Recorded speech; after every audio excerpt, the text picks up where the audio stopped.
सादर नमो नमः। मैं हूँ स्वामी आनंद स्वरूप, लाइव हूँ अपने फेसबुक पेज पर और उम्मीद है कि आप भी बहुत जल्दी जुड़ जाएंगे।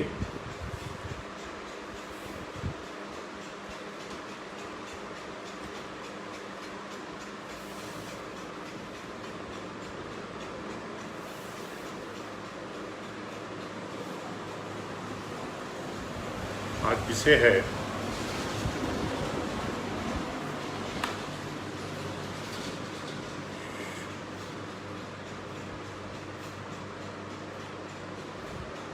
स्वाभिमान से स्वावलंबन। तो इस विषय को लेकर के आज हम सब चर्चा करेंगे। आपकी उपस्थिति थोड़ी हो जाए तो फिर बात शुरू करते हैं।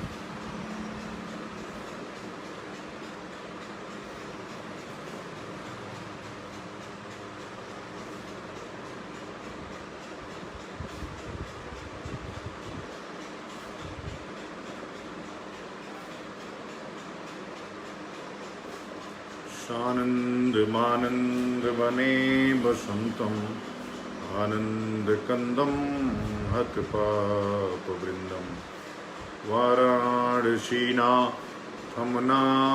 नाथं श्री विश्वनाथं शरणं प्रपद्ये।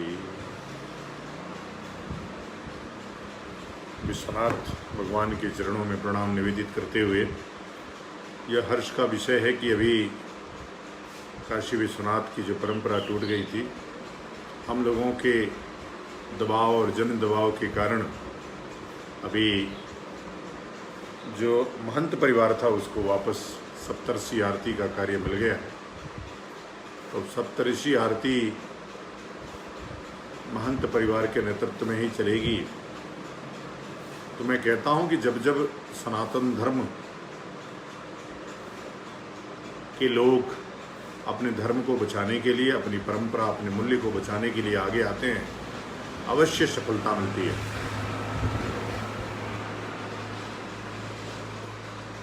हम लोग पालघर के ऊपर लगातार चर्चा बनी हुई है। अभी कोर्ट में वो मामला चल रहा है। भारत में विलंबित न्याय का प्रचलन बढ़ता ही जा रहा है। तो उसी कड़ी में पालघर के मामले को भी अभी जो हमारी न्यायपालिका है उसको देख रही है।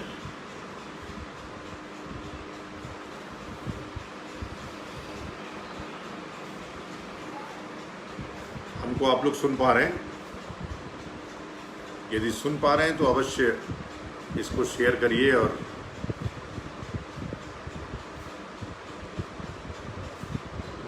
अभी जो मेवात का मामला हमारे शंकराचार्य परिषद के समन्वयक आदरणीय टी.एन. मनीष जी ने उठाया है, वो मामला बहुत संगीन है।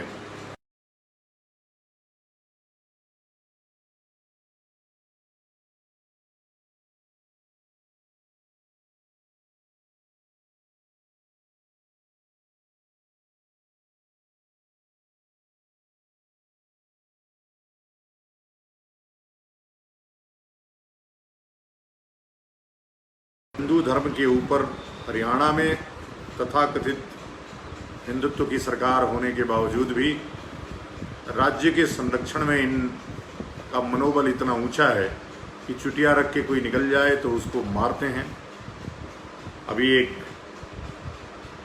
ट्वीट हमने वो किया है, देखा है, और उस ट्वीट में है कि वहाँ पे चुटिया रखना, और एक फ़ोटो उन्होंने शेयर किया है। मैं आप सबको भी शायद दिखा पाऊंगा अगर होगा मेरे पास तो, कि किस प्रकार से लगातार हम लोगों को निशाना बनाया जा रहा है। चुटिया रखना, यज्ञोपवीत पहनना, यह अब अपराध है मेवात में। तो मेवाती हिंदुओं का संरक्षण हमारा संकल्प है अब, और हम लोग बहुत जल्दी पालघर, चेन्नई और इस मेवाती हिंदुओं को बचाने के लिए आगे आएंगे। आगे मैं अकेले क्यों आऊं, मैं आपको भी लगातार ये कहता रहता हूँ कि आप, ये धर्म सिर्फ मेरा नहीं है, और आपको लगता है कि हमारा भी निज धर्म है, उसके ऊपर कुठाराघात हो रहा है, हमारे हिंदू भाई संकट में हैं, तो उनको बचाने के लिए आपको भी आगे आना चाहिए। इसलिए कि जिसको आप हिंदू हितैषी पार्टी कहते हैं, लगातार उनको देखा जा रहा है कि आजकल इबादत पे भरोसा हो गया है, इस्लाम पे भरोसा हो गया है, हमारे भगवान पे कोई भरोसा नहीं है। और मैं तो बार बार लोगों से इस बात को कहता हूँ कि यदि आप इस्लाम को, ईसाई को धर्म मानते हैं, आप भी धर्म मानते हैं, तो उसको आप धारण योग्य समझते हैं। मैं तो धर्म नहीं मानता, मैं तो उनको एक पंथ मानता हूँ, मैं तो उनको एक संप्रदाय मानता हूँ, और मैं उनको विधर्मी कहता हूँ। धर्म तो सिर्फ सनातन है, सनातन वैदिक है, और वह धर्म जो सदियों से चला आ रहा है, जिसने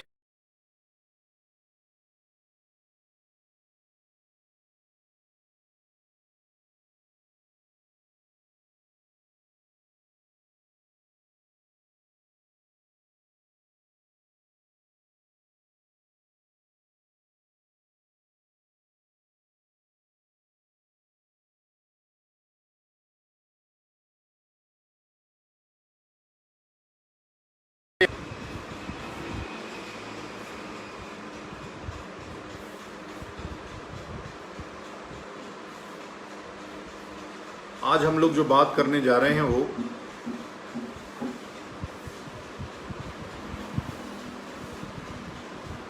स्वावलंबन की, स्वाभिमान की।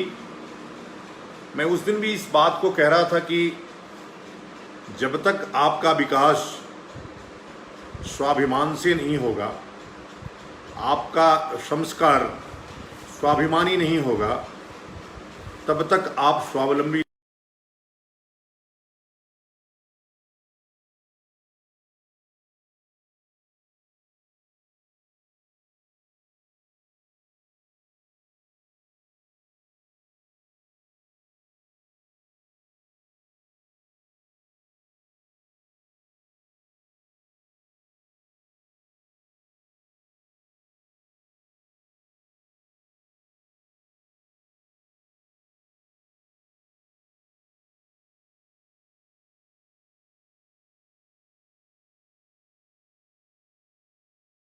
सेवा के कार्यों में लगा रहे। मैं जब सेवा के कार्य की बात करता हूं तो उसमें कहीं हिंदू, मुस्लिम, सिख, ईसाई नहीं आता है, उसमें मानवता की बात होती है। और जब मैं मानवता की बात करता हूं तो मानव बनने की जो प्रक्रिया है वो संस्कारों से है, और संस्कार देने का जो कार्य है वह सिर्फ और सिर्फ सनातन वैदिक धर्म में है।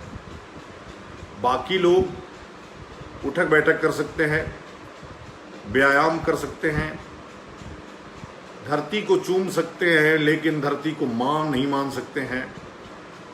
हमारे संस्कारों में धरती को मां मानने की परंपरा रही है, और हम धरती को सदा मां मानते आए। जरा इसको आप लोग भी आगे बढ़ाते रहिए, शेयर करते रहिए। शेयर होने से लोग, अधिकतम लोग हमारी बातों को, क्योंकि जो बात हम लोग साप्ताहिक कर रहे हैं वह बहुत गंभीर है, जो मसले हम उठा रहे हैं वो बहुत गंभीर है।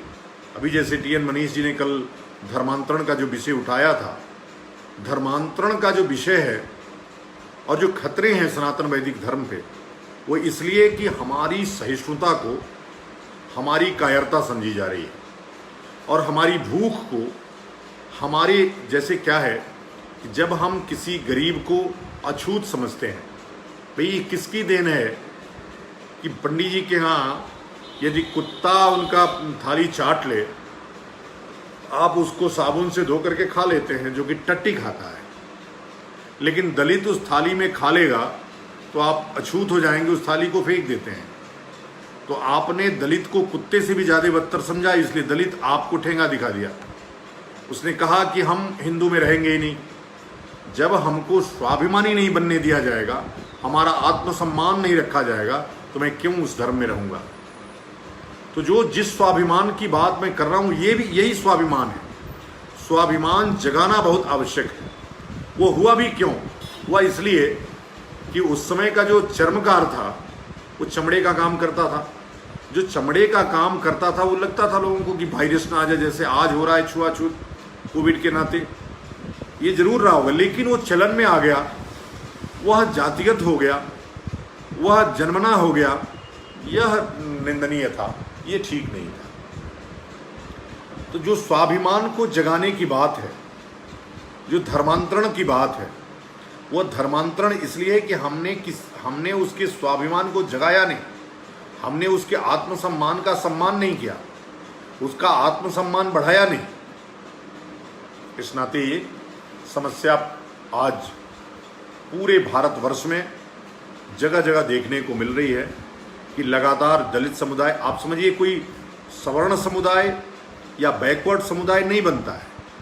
वह समुदाय जो भूख के लिए, 2 जून की रोटी के लिए रोज संघर्ष करता है, वही क्रिश्चियन पैसे के लोभ में, आत्मसम्मान के लोभ में, सम्मान के लोभ में बन जाता है।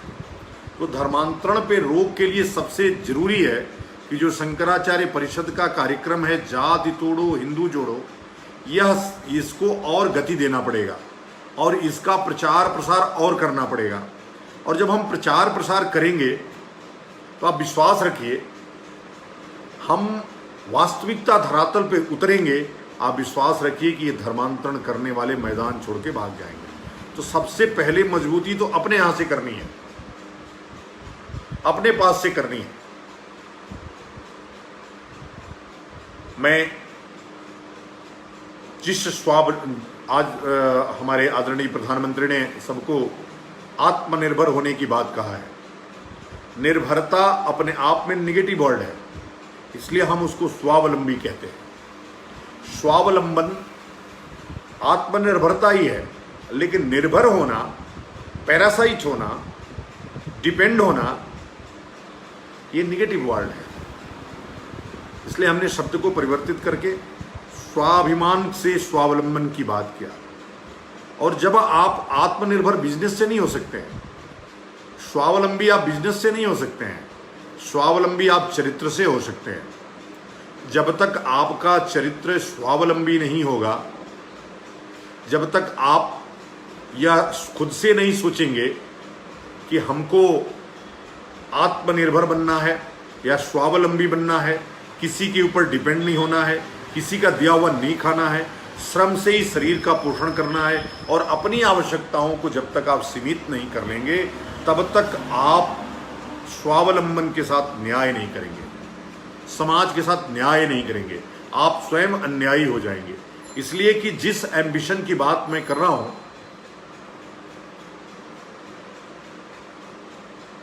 जिस एम्बिशन की बात मैं कर रहा हूं, अगर वो एम्बिशन आपके दिमाग में फितूर की तरह आ गया, तो आप द्रुत गति से, जिस प्रकार से सरकारों ने प्रकृति का दोहन करके कंक्रीट की इमारत खड़ी कर दी, और जो ग्लोबल वार्मिंग है, अभी जो गर्मी है और जो बेमौसम बारिश है, जो मौसम का परिवर्तन है, उसको ला खड़ा किया। ये गवर्नमेंट नहीं है, ये मैन मेड है। ये जो डिजास्टर आप समय समय पे तूफान, कोविड, इसके रूप में देख रहे हैं, सब मैन मेड है। और जो मैन मेड है उसके लिए गॉड को या प्रकृति को आप दोष नहीं दे सकते हैं। तो इसलिए सबसे पहले तो अपना आत्मसम्मान जगाना है और दूसरों को आत्मसम्मान जगाने के लिए प्रेरित करना है। जैसे जो व्यक्ति भिखारी है, हाथ फैलाता है, भीख मांगने को अपना रोजगार समझता है, उसका आत्मसम्मान नहीं है, उसको चलो चलो चलो करके 10 लोग टोकते हैं, फिर भी वो जाता है, फिर भी वो दूसरों के पास पहुंचता है पैसे के लिए। तो मैं इस बात को, मुझे लग रहा है कि आप लोग मुझे सुन पा रहे हैं, जरा आप लिखिए, क्योंकि संख्या लगातार वहीं बनी हुई है, तो मुझे ऐसा लग रहा है कि आप लोग सुन नहीं पा रहे हैं। यदि सुन पा रहे हैं तो जरा हमको महसूस कराइए कि आप सुन पा रहे हैं।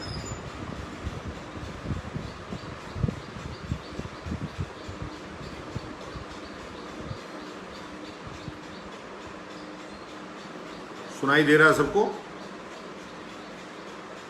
नमो नमः तो लिख के आप वो कीजिए ताकि मैं समझूं कि वास्तव में आपको सुनाई दे रहा है। सीपी श्रीवास्तव जी को सुनाई दे रहा है। नमो नमः, लग रहा है कि बात जा रही है।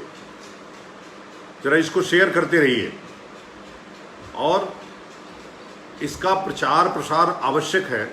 हमारे संदेश को दूर तक पहुंचाना आवश्यक है और हमारा संदेश अगर यदि नहीं पहुंचेगा, हमारी बात लोगों तक नहीं पहुंचेगी, तो बात कैसे बनेगी।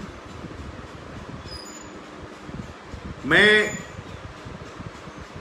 जब तक स्वावलंबी नहीं बना लेता हूं, जब तक स्वावलंबी की बात नहीं करता हूं, जब तक आत्मसम्मानी की बात नहीं करता हूं, तब तक मैं ये नहीं कह सकता हूं कि कोई व्यक्ति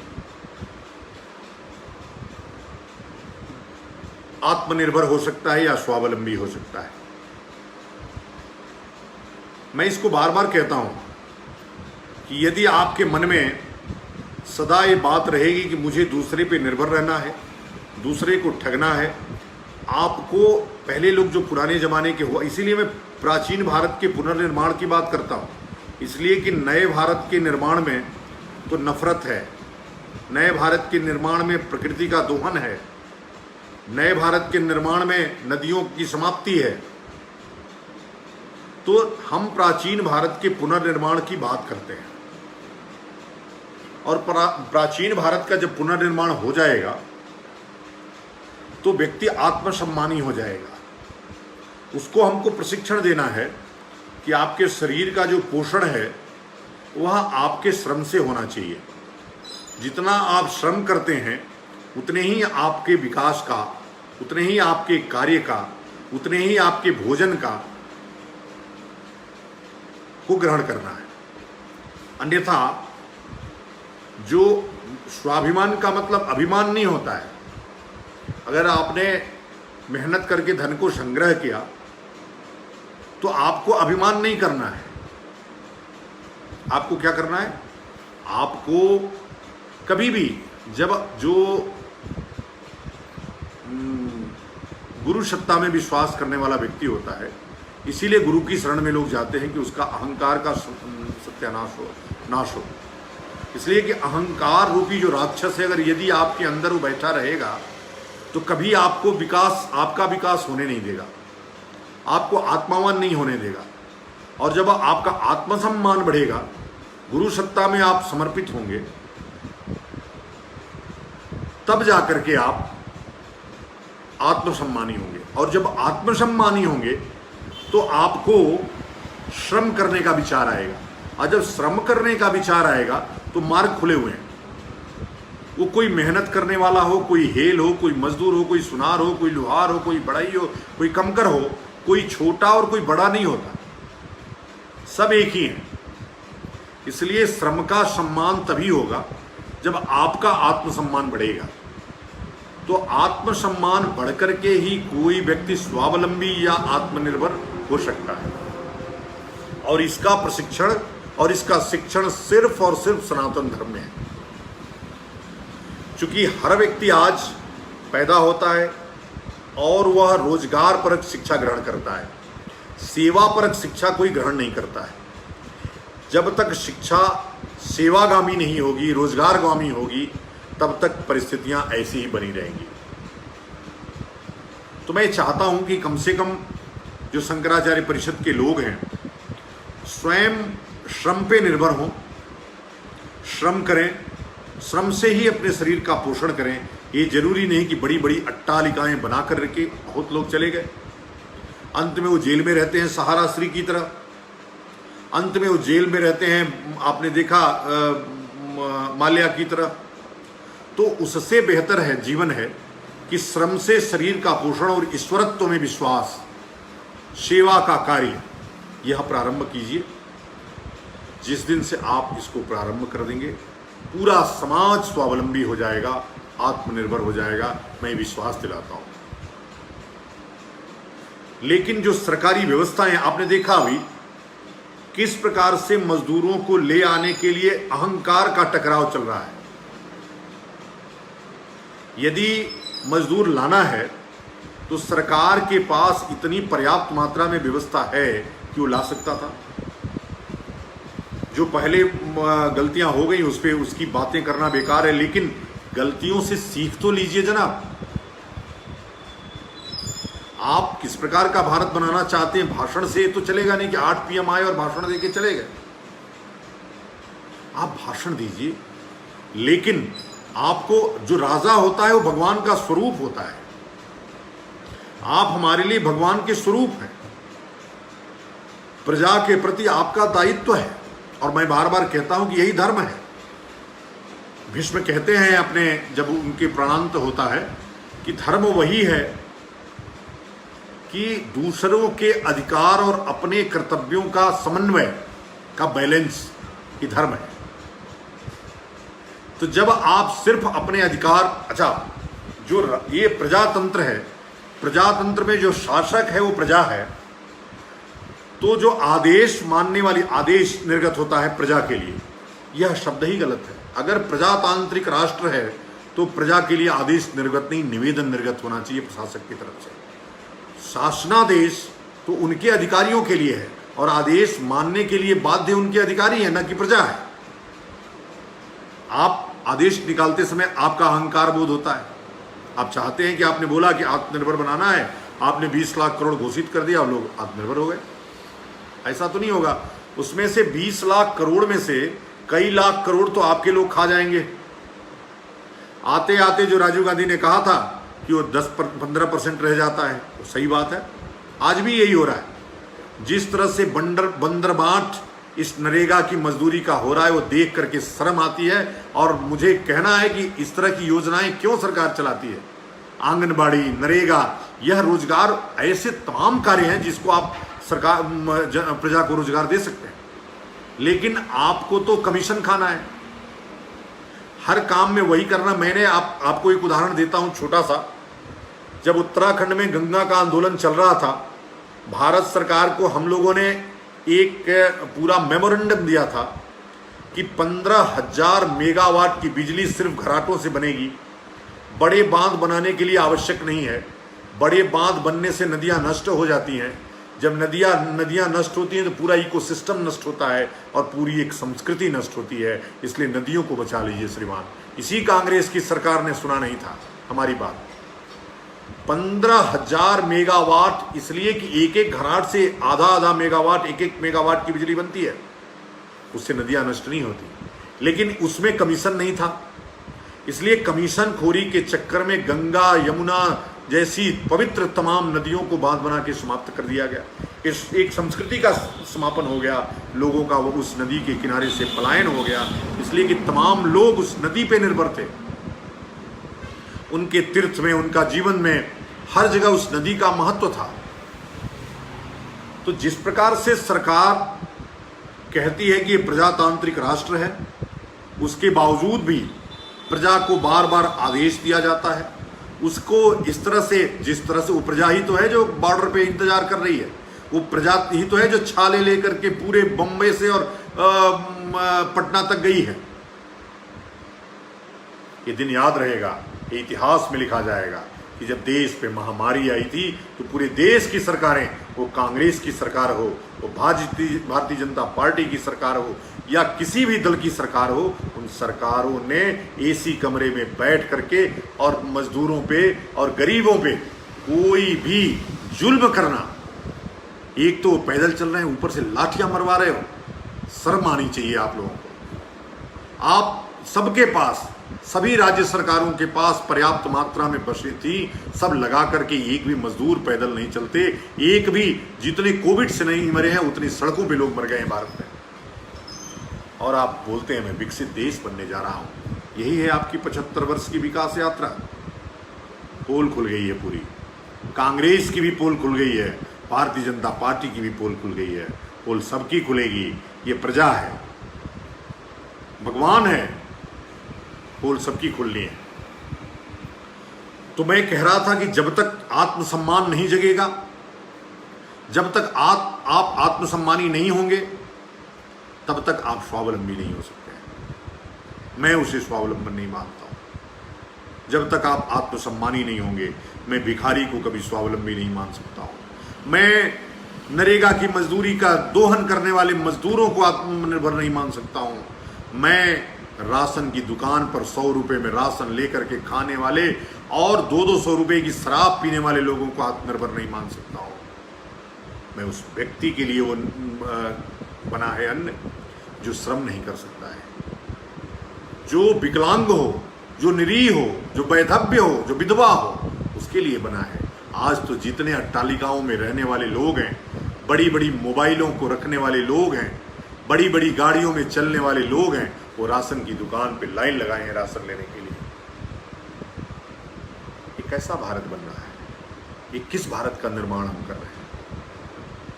मैं बार बार इन बातों को आपसे कहता आया हूं कि जब तक आप आत्मसम्मान नहीं जगाएंगे, जब तक हिंदू धर्म के लोग, हिंदू धर्मावलंबी अपने आप को इकट्ठा नहीं करेंगे, एकत्रित नहीं करेंगे, तब तक अच्छे राष्ट्र का, अच्छे भारत का निर्माण नहीं हो सकता है। जब तक हमारी पुरानी प्राचीन धरोहरों को हम पुनर्जीवित नहीं करेंगे, नदी नालों को पुनर्जीवित नहीं करेंगे, वृक्षों को पुनर्जीवित नहीं करेंगे, कुओं को पुनर्जीवित नहीं करेंगे, तब तक ना हम स्वावलंबी बनेंगे, ना हम आत्मनिर्भर बनेंगे। और तब तक आत्मनिर्भर भारत सिर्फ और सिर्फ टेलीविजन पे दिखाई देगा, कागजों में लंबित होगा, कागजों में दिखेगा।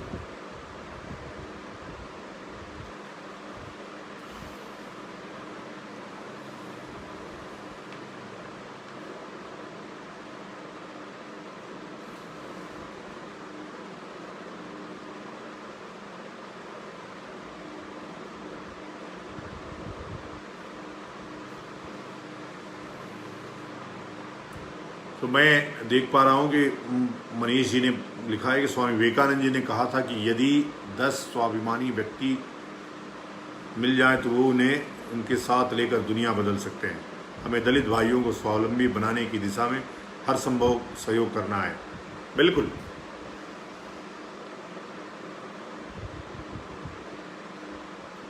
और आत्मसम्मान की जब बात मैं करता हूँ तो बात हमारी भी है, बात आपकी भी है, बात सबकी है।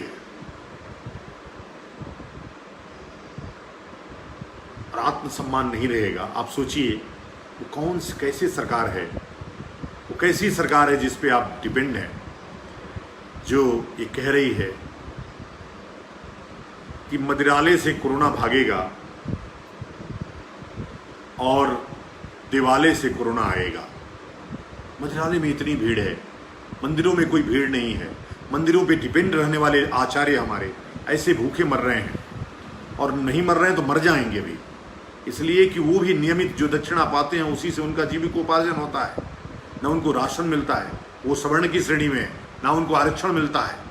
तो जो आचार्य हैं उनके लिए आपने कोई घोषणा नहीं की अलग से। आपने दलितों के, आपने जनधन खाते वालों के, सबके खाते में पैसे दिए, आप उनके लिए नहीं। लेकिन आपने अपना कोष भरने के लिए आपने मदिरालय खोल दिया, आपने शराब की दुकानें खोल दिया। यह निंदनीय थी। और जब जब निंदनीय कृत्य, और कम से कम हम तो बाबा जी से नहीं अपेक्षा करते हैं कि वो ऐसा करेंगे। ये येदियुरप्पा खोले, जो खनन माफिया है वो खोले, वो कमलनाथ खोले, छत्तीसगढ़ के मुख्यमंत्री खोले, राजस्थान के मुख्यमंत्री खोले, कोई बात नहीं चलेगा, क्योंकि वो उनका तो नामकरण भी धर्मियों में है। लेकिन बाबा जी तो प्याज लहसुन भी नहीं खाते, उनको शराब की दुकान से क्या मतलब था और उसके राजस्व से क्या मतलब था। इन्होंने शराब की दुकान खोल करके उत्तर प्रदेश में कोरोना को दावत दिया और कोरोना बढ़ गया। आप देखिए एक एक जिले में 100 कोरोना निकल रहे हैं, और अभी भी हम सावधान नहीं रहे तो मौतों के आंकड़े आप गिन नहीं पाएंगे, मौतों की संख्या आप गिन नहीं पाएंगे। और इस बीच में भी जो मौतें हुई हैं वो कहीं कोरोना से हुई हैं, कोई हार्ट अटैक से मरा है, कोई कैसे भी मरा है, लेकिन वो कहीं ना कहीं इनके कारण भी मरा है।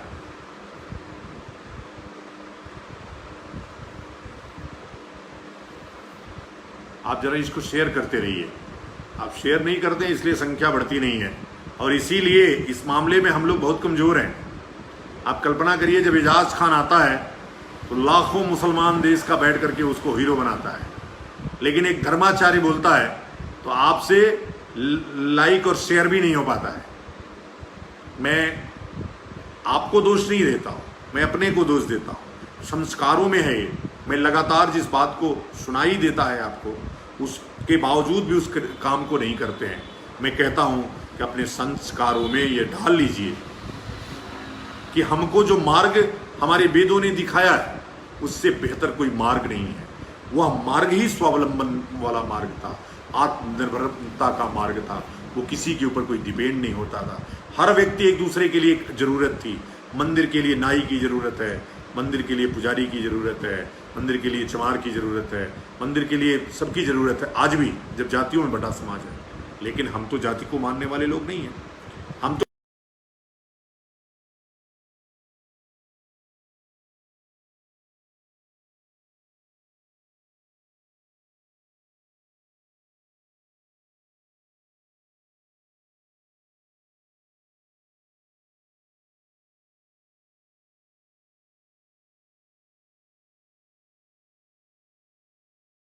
व्यक्ति को, मांस और मदिरा का सेवन करने वाले व्यक्ति का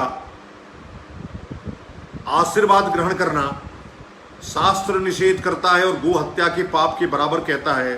फिर भी हम ऐसे ब्राह्मणों की लोक निंदा नहीं करते हैं, समाज से बहिष्कृत नहीं करते हैं और उल्टे ये सोचते हैं कि ब्राह्मणों का सम्मान कम हो गया। सम्मान किसने कम किया? सम्मान हमने कम किया। हिंदुओं को घटने के लिए कौन जिम्मेदार है?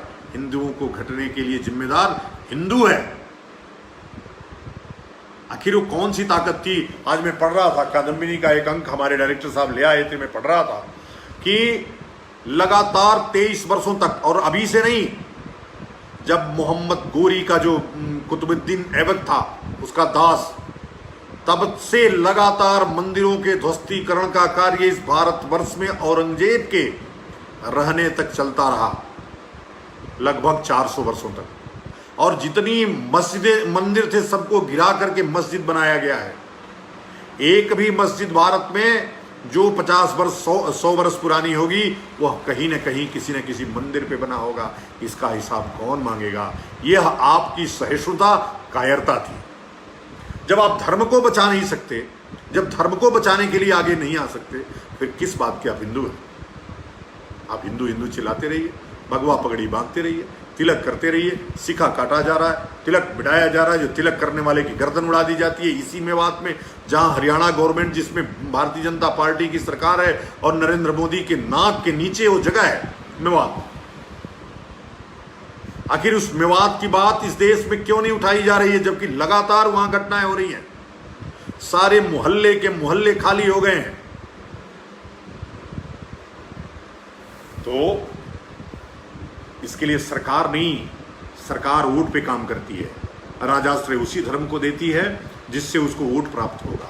अभी ऐसी नीचता और ऐसे नीच लोग हो गए हैं कि जब तक आपके पास वोट बैंक की ताकत है, जब तक संघे शक्ति कलयुगे, जब तक आप संघ में हैं, जब संघ में आरएसएस नहीं, संघ मीन्स इकट्ठा, संघ मीन्स समूह, उसकी जब तक ताकत है तब तक कोई बाल बांका आपका नहीं करेगा। नहीं तो चुटिया, कलावा, ये सब काट दिए जाएंगे, आपके पहनना बैन कर दिया जाएगा। यही हुआ था औरंगजेब के काल में और यही अब हो रहा है मोदी के काल में। आपने देखा कैसे हिम्मत हुई, इस विशाल सिंह को आज भी नहीं हटाया गया। उनको महंतों को वापस किया गया, लेकिन विशाल सिंह को क्यों नहीं हटाया गया? उनकी हिम्मत कैसे हुई, जबकि वो स्वयं एक असंवैधानिक पद पे आसीन है। कोई वहां पे ट्रस्ट परिषद नहीं है, न्यास परिषद नहीं है, फिर भी वो लगातार निर्णय ले रहे हैं। कैसे निर्णय ले रहे हैं? आखिर हमने क्यों नहीं उसको विरोध किया? क्यों नहीं काशी की जनता खड़ी हो गई? इसलिए कि हमने काम दूसरों पे छोड़ दिया है। चंद सुल्फा वाले बाबाओं पे धर्म को छोड़ दिया है, जो सुल्फा पी करके मस्त रहते हैं। और हमारे जैसे लोगों की संख्या कम है, लेकिन अंतिम सांस तक लड़ते रहेंगे। ये तय है इस हिंदुत्व के लिए, ये हमारा संकल्प है। और आपको भी ये संकल्प लेना चाहिए कि जब ये विशाल जैसे लोग, जो सिर्फ इसलिए कोई ब्राह्मण है, उनके मन में सामंतवाद है, उनके मन में सामंतवाद है, कि मैं राजपूत हूं, मैं क्षत्रिय हूं, इसलिए इन ब्राह्मणों का दोहन करूंगा, उनको बेइज्जत करूंगा, उनको अपमानित करूंगा। वहां और कोई मामला नहीं था। मामला सिर्फ अहंकार का था, और अहंकार तो आपने जाना है रावण का नहीं रहा है। जब रावण ने अहंकार किया तो उसका वध हुआ, कंस ने अहंकार किया उसका वध हुआ। तो जो